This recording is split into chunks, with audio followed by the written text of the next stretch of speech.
கடந்த 2011ஆம் ஆண்டு நேனு நானா அபத்தம் என்னும் திரைப்படத்தின் மூலம் தெலுங்கில் அறிமுகமானவர்தான் நடிகை ஸ்ரீரெட்டி.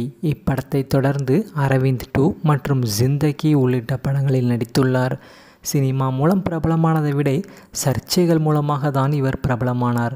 பல நடிகர்கள், இயக்குநர்கள் மீது மீ-டூ குற்றச்சாட்டுகளை வைத்து பரபரப்பை கிளப்பியவர். இந்நிலையில் பேட்டி ஒன்றில் கலந்து கொண்ட ஸ்ரீரெட்டி, நான் சினிமாவில் 25 பேரிடம் ஏமாந்திருக்கிறேன். என்னுடைய படுக்கையை பகிர்ந்து எல்லோரும் பெரிய புரொடியூசர், பெரிய நடிகர்கள், பெரிய இயக்குநர்கள் தான்.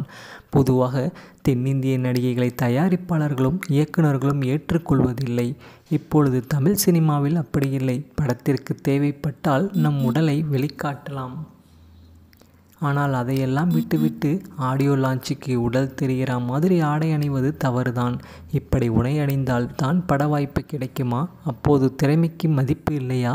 இந்த காலத்தில் இருக்கும் கிளாமர் நடிகைகள் எல்லாம் கிளாமர் நடிகைகளே கிடையாது. சில்க் ஸ்மிதா, ஷக்கீலா, அனுராதா, ஜெயமாலினி, ஜோதிலட்சுமி போன்ற நடிகைகள் செய்ததுதான் கிளாமர். தற்போது இருக்கும் நடிகைகளுக்கு உடம்பே இல்லை. இவர்கள் ஆண்களா பெண்களா என்ற சந்தேகம் எனக்குள் இருக்கிறது என்று ஸ்ரீரெட்டி தெரிவித்துள்ளார். இந்த சர்ச்சையான பேச்சு தற்போது இணையத்தில் மிகவும் பேசும் பொருளாக உள்ளது. உண்மையிலேயே நீங்கள் படு கிளாமர் செக்ஸியாக தான் இருக்கீங்க. அதுக்குன்னு மற்ற நடிகைகளை இப்படி சொன்னால் நாங்கள்லாம் என்ன தாங்க பண்ணுறது அப்படின்னு ரசிகர்கள் ஒரு பக்கம் இவரை ஏகோபித்திருக்கிறாங்க. ஸ்ரீரெட்டியை பற்றி நீங்கள் என்ன நினைக்கிறீங்கிறத மறக்காமல் கமெண்ட் செக்ஷனில் பதிவு பண்ணிவிட்டு இந்த வீடியோவுக்கு ஒரு லைக் பட்டனை தட்டிட்டு போங்க. மேலும் வீடியோக்களுக்கு நமது தமிழ் சேனலை சப்ஸ்கிரைப் பண்ணுங்கள். பக்கத்தில் இருக்கிற பெல் பட்டனை ப்ரெஸ் பண்ணுங்கள்.